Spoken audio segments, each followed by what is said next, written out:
Hi everyone, Persephone here.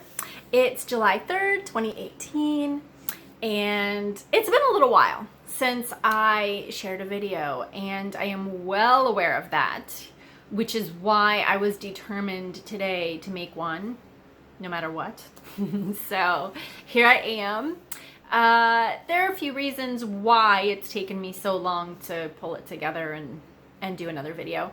One of them is just simply vacation. My husband and I had vacation at the beginning of June, and for some reason, vacation just throws everything off. I mean, I love it. It was beautiful. We went to a cabin in the woods for 5 days, and then we came home and had a little staycation together, and we got to cap it off with this party that we get to go to.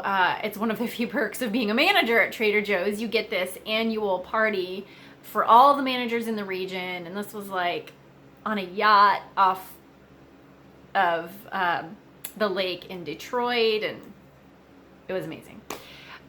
So yeah, it's just a couple of weeks of that, and like everything, all my good habits and routines and all that, out the window. And and then I also just needed to take some time for a lot of stuff that we'll get into some of that. I always like to start my beginning of the month. I like to talk about some of the tools that I've been working with and that I plan to continue working with. This month I'm just going to talk about the decks because that's the main thing I feel like I have to talk about right now. And I'm going to show you 4 of them. Okay, so, and part of this is working on, well, this goes to one of the things I've decided to focus on, is a more structured professional training in tarot, right? I dabbled for years and years before I got a lot more serious about it about 4 years ago, and I've loved it for so long, but now I feel like it's time, if I want to really be serious about incorporating this into my practice and my work with other people, it's time to do some serious work. So anyway, the deck I've decided to work with in that capacity is just a straight up standard Rider-Waite-Smith, but not the standard one. Okay, I said standard, but not standard. This is the Centennial Edition. Okay, and this is what the backs look like. I'm sure at this point a lot of people, tarot enthusiasts, are already familiar with this. If you're coming to me not already steeped in it, you may not have seen this. So this is the Pamela Colman Smith Centennial Edition. Pamela Colman Smith was the artist of this deck. So I never really could get into the Rider-Waite-Smith deck until I found this one because of the colors. The colors are just much more muted and antiqued, and I just really like it. So I've only got a few cards here to show you, for example. I'm not gonna do full walkthroughs of anything or reviews. I'm just giving you a taste. So these are some of the cards I pulled out for this one.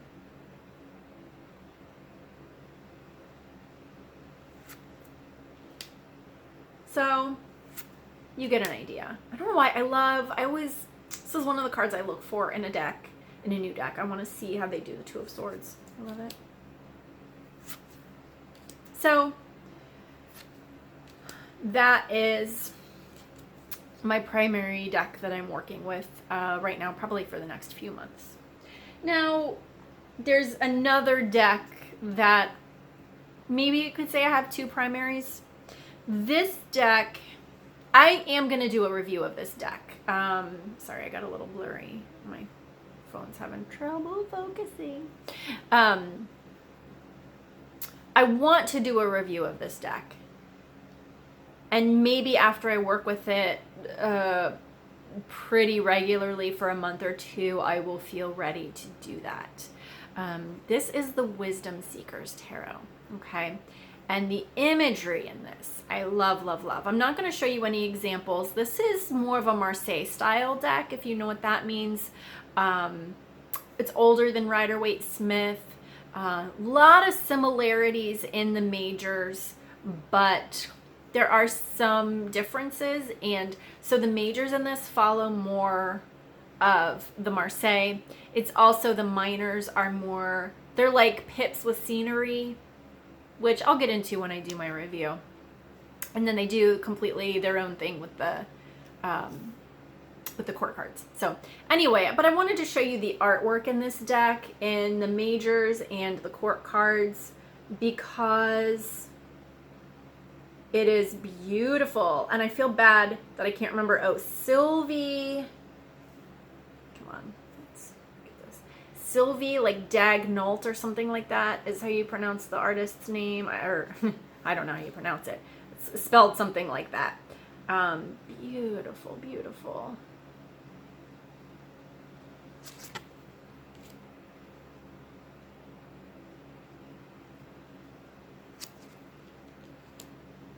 Love, love, love this artwork. And I do also love that it is a pip deck. So, I mean, the court cards and the majors are absolutely stunning. Stunning, stunning. I'm sorry, I can't get my thing to focus here very well. But I have been feeling more comfortable working with, I guess, getting away from the Rider-Waite-Smith imagery.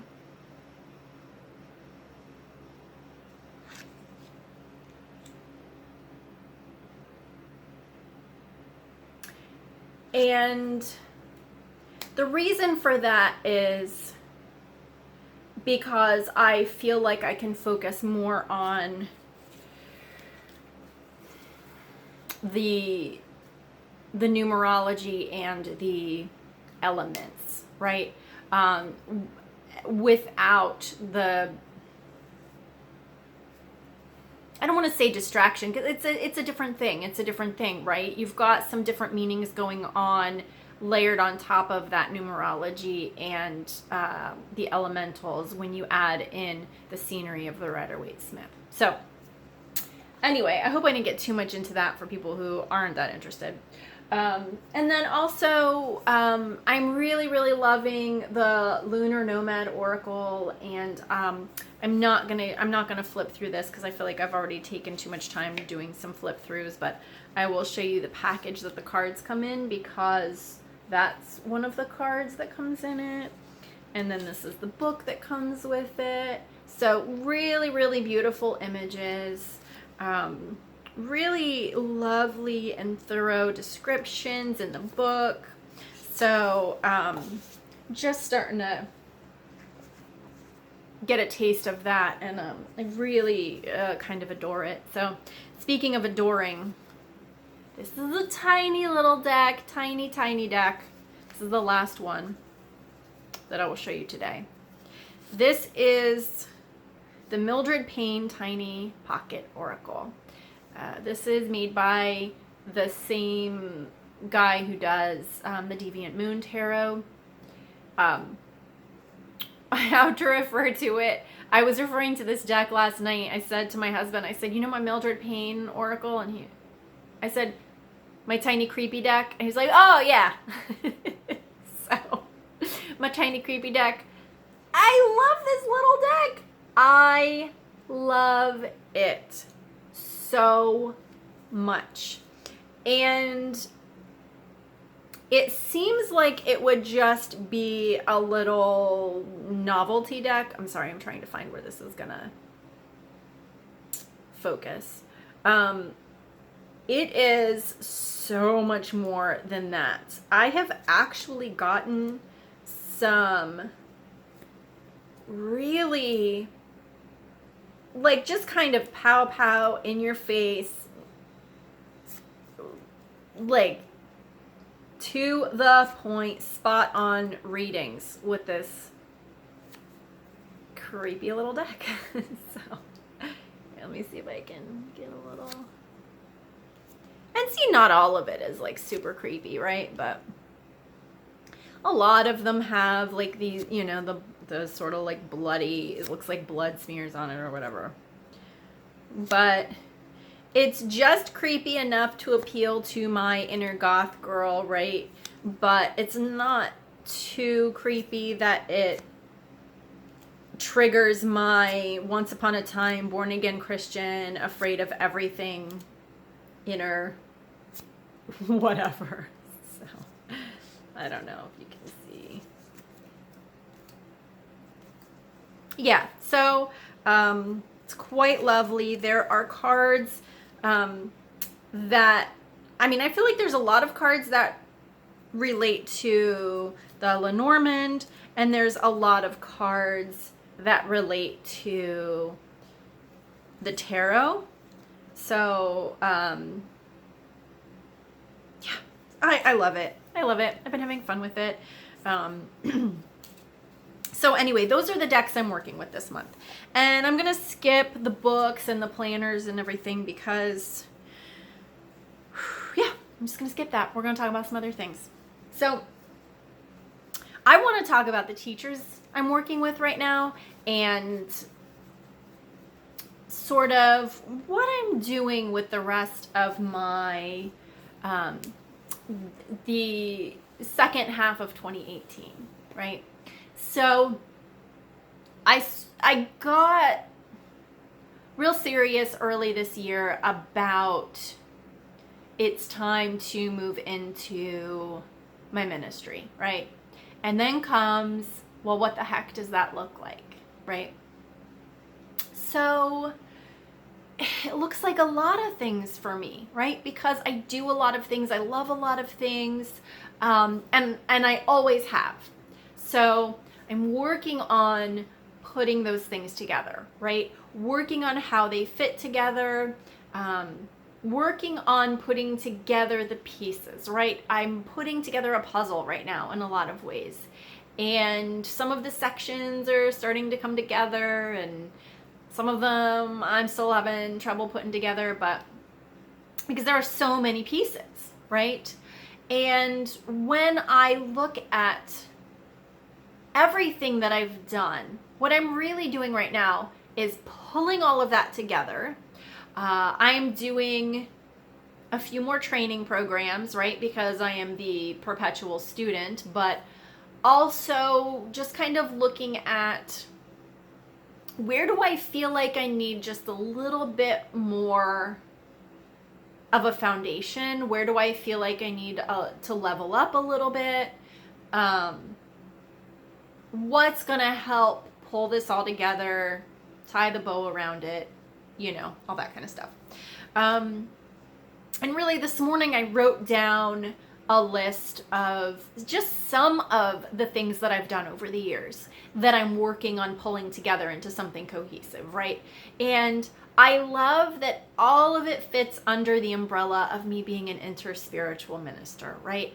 And of course, that's a really big piece of what I've got here. I've got my ministerial training, that seminary education, right? And that is a perfect container to hold all of this. I can do everything I want to do under that umbrella, that title of interspiritual minister. So I feel really good about that, right? But in addition to that, so I'm looking at all these other pieces. I have my celebrant training and experience, the practice I've been doing over the last 10 years of ceremony creation and performance, right? I've got my counseling and coaching experience of, you know, the 2 years I spent at the Women's Reproductive Health Clinic as a counselor, and the amazing training that went along with that. I've got the piece of the transformational coaching, which I have stepped into in a limited capacity, seeing a few clients since then, and so I want to go deeper with that work and create and have more of a foundation with the coaching work. So I've got my years of leading sacred spiritual gatherings in all kinds of capacities, from just like a real general eclectic interfaith, interspiritual context, to pagan festivals, leading, facilitating these big sacred group experiences and ceremony and ritual. My work in the Unitarian Universalist Young Adult movement when that still existed. So many different contexts, right? That work I love, love, love doing.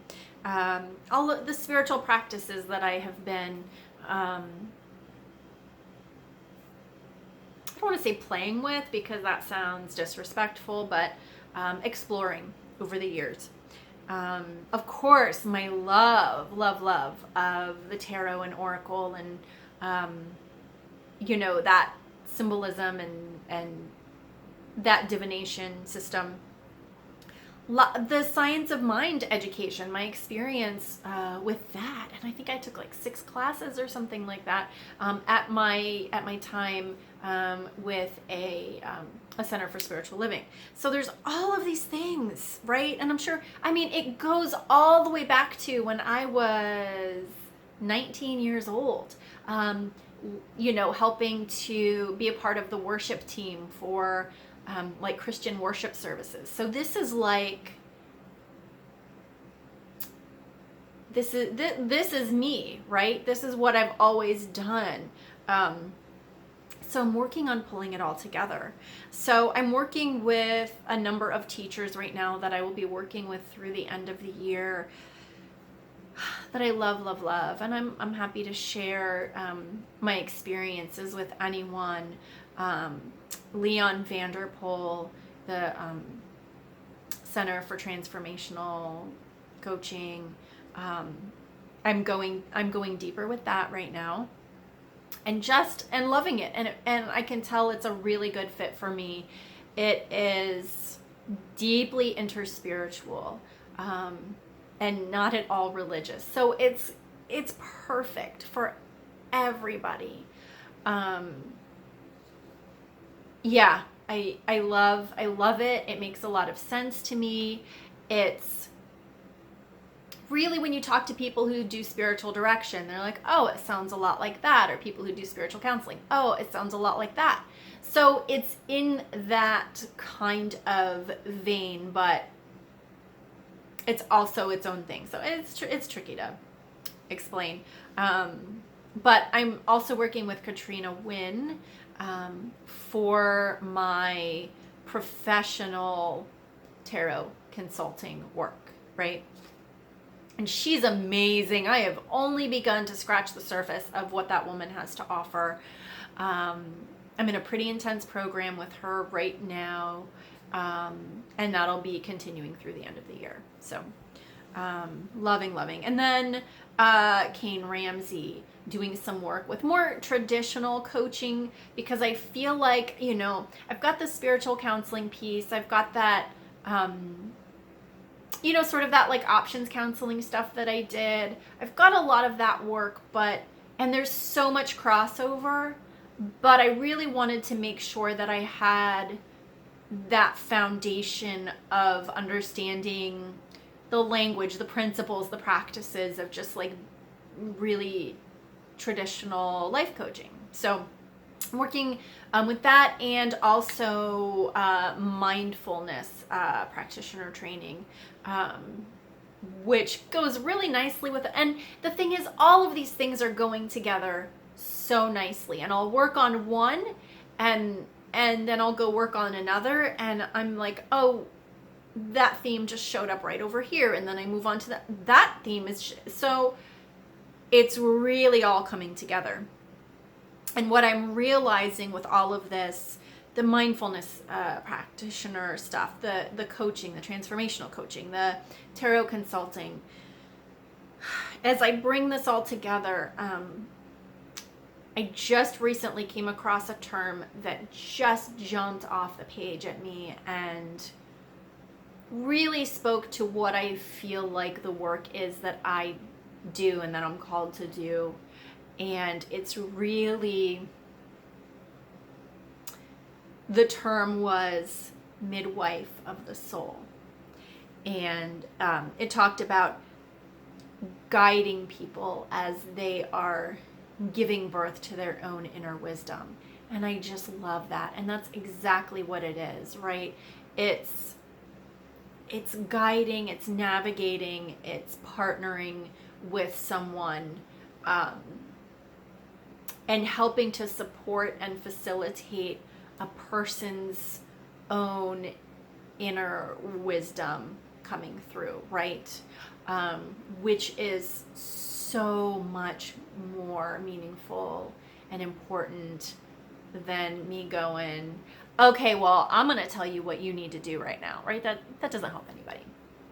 So, yeah, all of this, it's coming together. Some of the work I have already started doing and will continue to do. So if anybody wanted to work with me, you could always, just message me, and I can do the coaching, that transformational coaching work from anywhere, which is the beautiful thing about it. I'm actually really comfortable doing it over the phone. And if I'm doing it for somebody that's outside of the country, there are other platforms that are Wi-Fi based that you can still kind of do it over the phone. So I've been doing those types of things with people, and it's been really beautiful. So that's a piece of the work that I am doing now, and that I can do with anyone, anywhere. Some of the work I'm not sure that I feel like I'm going to be doing the tarot consulting piece of it anything other than in person, because the deeper I get into it and the more I get clear about what it is for me and how I work with it and my style, because it needs to be from the way that I do it for spiritual and personal growth and insight. And again, you uncovering your own, inner wisdom, right? I feel like you need to be present. We need to be present with each other, and both looking at the images together and having that interaction together. So this could change, but at this point I'm feeling like that's going to be a piece of the work that just has to be local. So we'll see.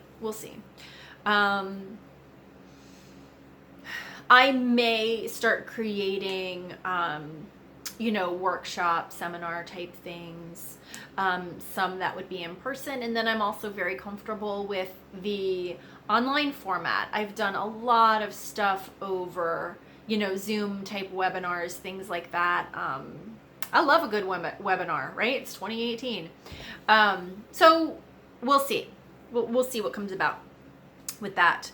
And then a really big piece that I kind of just put out there is the spiritual community that I would like to form. And hopefully have our first gathering in December around the winter solstice. So that's my goal. We will see, right, how all of this comes about, but it is, it's called Wells of Wisdom, or WOW, right? Of course, I have to do a thing with an acronym, WOW, right? So Wells of Wisdom, or WOW, is to be a sacred community that honors, celebrates, and draws from the many wells or wisdom traditions that lead to that one deep underground river of divine truth, wisdom, and love that flows to and through all. Using the interspiritual theological model of creation spirituality, we draw on the experiences, writings, and rituals of all wisdom traditions, including Eastern and Western spiritualities, indigenous cultures, contemporary spiritual movements, and the discovery of science, as appropriate. The intention for this is to be a gathering that rests in mystery. nurtures wisdom, nourishes the soul, breathes life into us when we need it, and lights our souls on fire. So this is something I've been working on, honestly, since before seminary, but this vision really emerged in seminary for me, and I put this together, and I kind of even created what the first, kind of the format of the first gathering, which will probably be completely different by the time I actually do it. But this has been a vision in the making for a while. So what I just read you is the content on Meetup. So what I did was I posted, excuse me, this as, I need some water, as a Meetup group, so that I could start gathering people, find like-minded people looking for something similar. And my next step is to just kind of I want to hold a couple of meet and greets with people, get to know people, give them a chance to get to know me as we move into this. So that's, I mean, it's really in the baby stages. So I feel like all of these things are going to feed and inform each other. The spiritual gathering piece is something that my soul needs it. I need to be doing that work, right? And it's the piece of ministry, you know, it's a tough thing with ministry because it's service, right? And there was a lot of emphasis even in seminary as, you know, ministry isn't this like big title that you're like something special. It's about being of service. So yes, absolutely. On the one hand. On the other hand, if this is your life's work, we all got to pay the bills, right? Yeah, I mean, I can't expect my husband to just always work and support the two of us so that I can do. I mean, I know some people have that and do that, but it's important to me to be contributing, right? And also for, you know, there's some work, I just feel like there's some work that I will be giving, just giving from my heart. It's all, I mean, I'm giving it all from my heart, right? But some, it's just putting it out there for the community.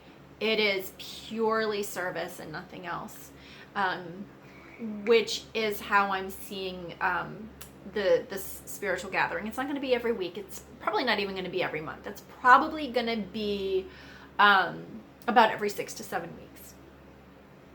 And then the other work, the coaching, the consulting, the counseling work, that one-on-one work with people, that's going to be the professional putting food on the table and gas in the tank work that I do, as well as my weddings. You know, I will always have that. I will always keep doing that. I have a lot of weddings coming up in September and October, so that is work that I've been doing and I continue to do, and I love doing it. So all these pieces, I don't know if that was coherent at all, but I've had a lot of pieces that I'm putting together and, you know, working through. And it's been a lot. It's been a while since I come on here and, you know, caught up. So that's what's going on. So I don't know what you're looking for, you handful of people who subscribe to my channel at this point. So, and I am interested with this channel. I would like to know, you know, what people are interested in seeing. Are people here because you want to see tarot decks? Are you here because you want to hear about spiritual practice, or you want to see about, you know, books that I'm reading and hear about why I recommend them? Yeah, I mean, I don't know. So you let me know, because I can go all over the place, right?